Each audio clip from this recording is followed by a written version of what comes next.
Hey everybody, it's Ken here, the King from Air, to some of you. So what we have here is Maslow's hierarchy of needs, alright?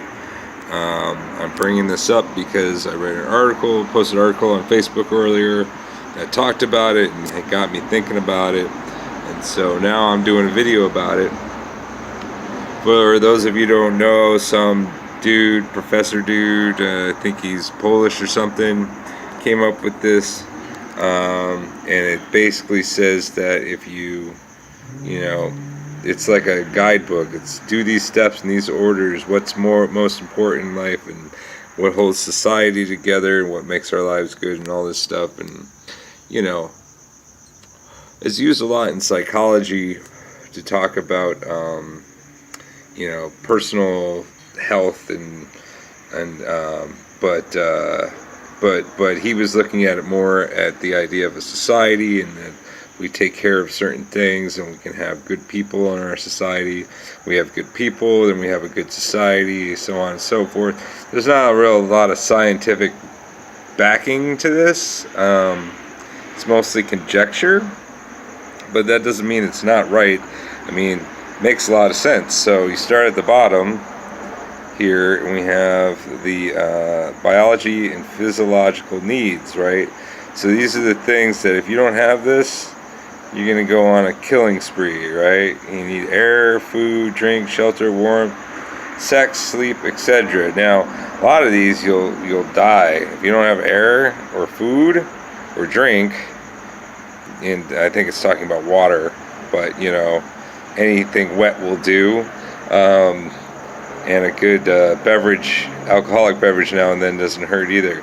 But if we don't have these three here, you're gonna die. And so nobody wants to die. If you don't have those, you get stuff like the French Revolution where you just murder everybody. Hint, hint. So anyway, then you have shelter, which of course is important, because nobody likes being exposed to the elements. Warmth, sex, heat, you know, you don't want to freeze to death. And you know, sex, of course, with whatever it is you're into, and sleep, right? You won't last very long without sleep. So we pretty much all agree that these are the basic necessities for not dying. That's what this is supposed to be. Then we have the safety needs, right? Protection, security, order, law. We kind of have that going on. We're big on the nuclear missiles and stuff here in America, but stability, not so much. We're not into people being stable. The idea is, you know, once you have this, then you can start working on this. You know, it's like the cavemen. You know, they're hunter gatherers, and then we're like, oh, maybe we should like build a wall or some crap. You know, and then belongings and love and needs, right? So the idea of family and, you know, relationships and groups. And how's it going, man? Pretty good, shooting a little video about Maslow's hierarchy of needs. Are you familiar? Maslow's hierarchy of needs. I'm shooting a little like video. House, home, love, money, sex, exactly. all that other stuff. Yeah, so I was looking at it today, and I realized that we don't really attend to things too well in this country, as according to this chart here. You know what I mean? If you put a lot of stock in the chart. Yeah, exactly. That's the first thing I went on in the video. Actually, I should pause it. Alright, so anyway, oh, whoops. Sorry, talking to my roommate there for a second. Alright, so where did we leave off? Oh yeah, so safety needs, right? Belonging and love needs. So that, you know, this kind of structure is kind of how it used to be back in the day. You know, we didn't have as many needs, I guess, as we do now. Back in the day, in order to achieve safety, because I don't know, whatever, things were a little easier and simpler back then. It was easier to get your hands on those kind of resources you need for safety. belongingness and love needs start. So you know, once you have stability, then you can start a family, and then once you have your family, then you're supposed to start working on your esteem needs, right? Which is self-esteem. So you land that big account, or you jump the Grand Canyon, or whatever it is. You're the best salesperson in the Tri-County area.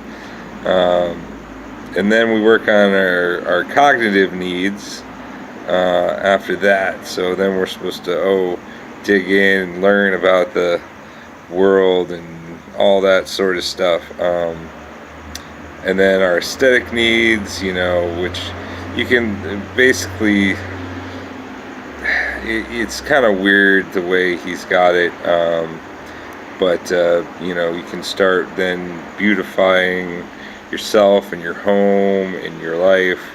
Once you kind of understand the world, then you can start crafting it. And then the self-actualization, you realize who you are, you grow as a human being, and then once you do that, then you have transcendence, where it's you've conquered everything, so then you're able to help others, is Maslow's idea here. But that's not how we quite do things in the United States today. Maybe once we did back in the day, but we don't anymore. So I came up with a new chart, and you might have seen a glimpse of it earlier because I was showing it to my friend Joshua.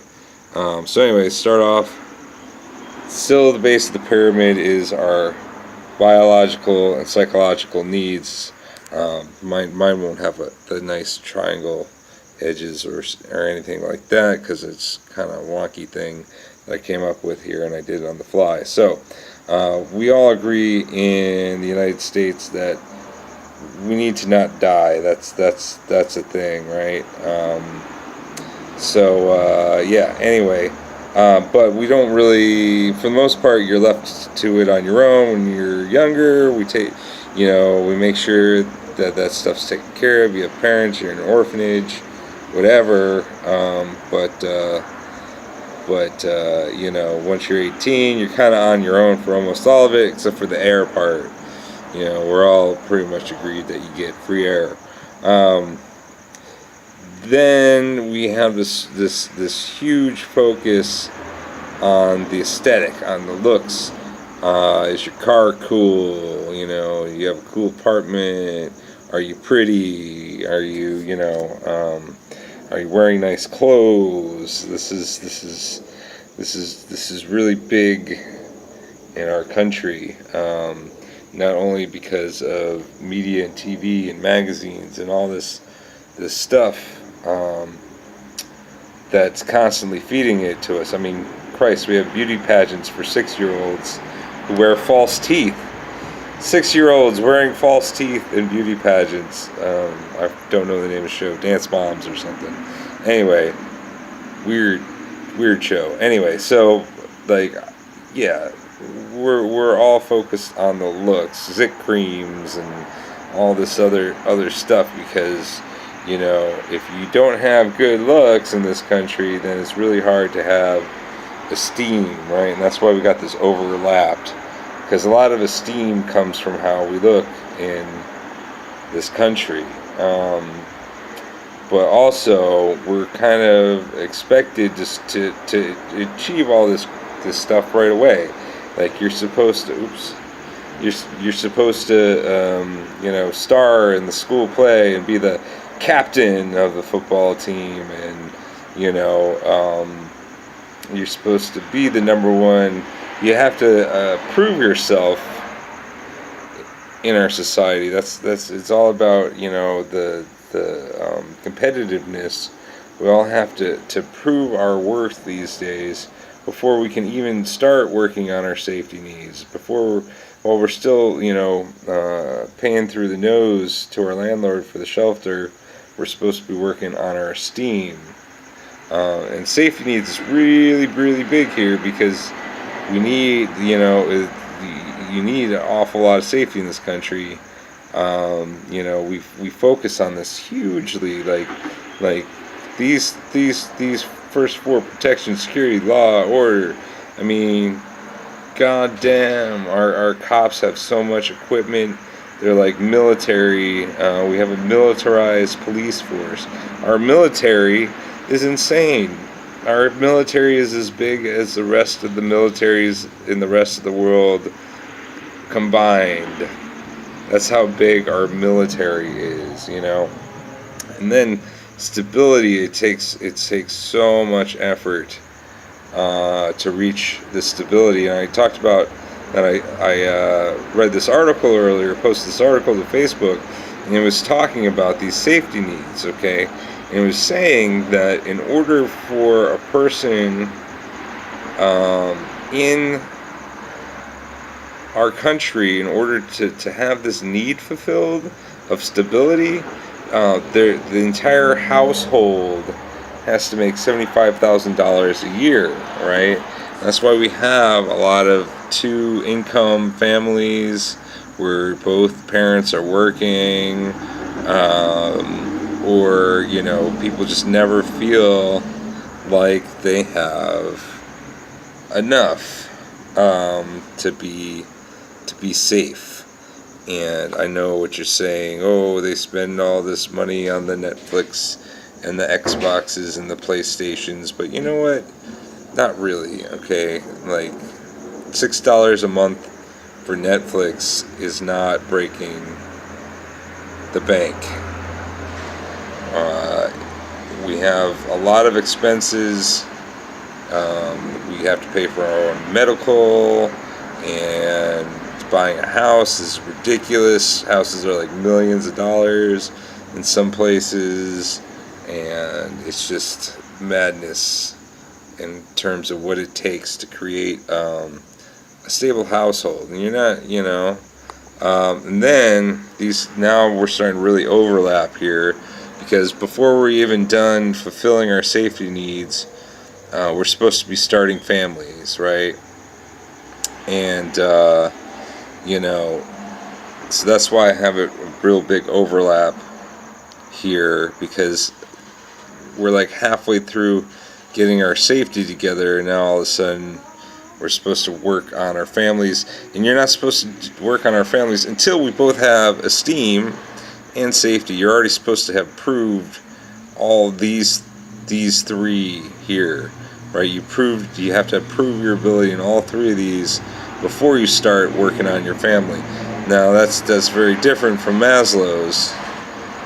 Okay, in Maslow's, it's as soon as the safety is done, then you're supposed to start working on your family, and then esteem comes second. But you know, we have this whole thing where you have to prove your value, you have to prove your worth in this hyper competitive country of ours, not only, you know, financially in the economy, but to potential partners, because everybody thinks nobody's good enough. We're all getting divorced all the time and stuff because, you're just not good enough. I can do better. Alright, now where are we? Next, the next one. So now I'm doing these side by side, so I'll just pop them all up now. So, because also, we're in this country, it's like we're supposed to choose between these, right? We don't get all three.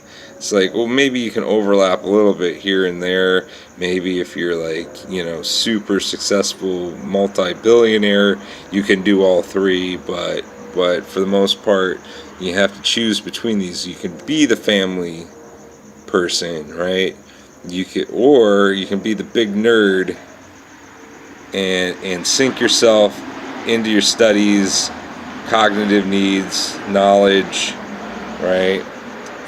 Meaning, self-awareness, right? This is like hardcore, you're supposed to stick yourself in the basement for all eternity working on with your nose in a book and not paying attention to your family, or self-actualization, personal growth, self-fulfillment,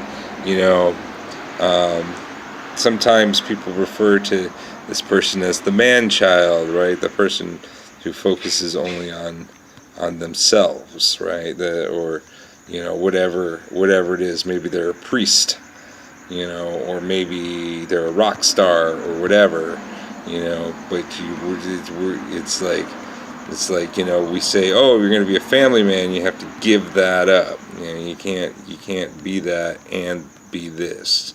You can't be both of these things, right? Cognitive moreover overlaps a little bit, but most of us give up on this right away. Not everybody is a PhD, right? And then, of course, the last one is transcendence, right? That's not even attached. That's totally detached. Like, the idea of becoming transcended to fulfill all this, it's not going to happen in America. Right here, you're never going to have all three. So transcendence, how do you do it? Well, you don't. It's just something that maybe it happens after you die, maybe it doesn't. Maybe you just never transcend. That's kind of how it is in our country. Transcendence is, well, that's an afterthought. Like, who gives a fuck about transcendence? You can't even put food on the table, So yeah, that's what I wanted to come up with, is this alternative. Not to say that this is good or bad or whatever. This is just how it is in our country,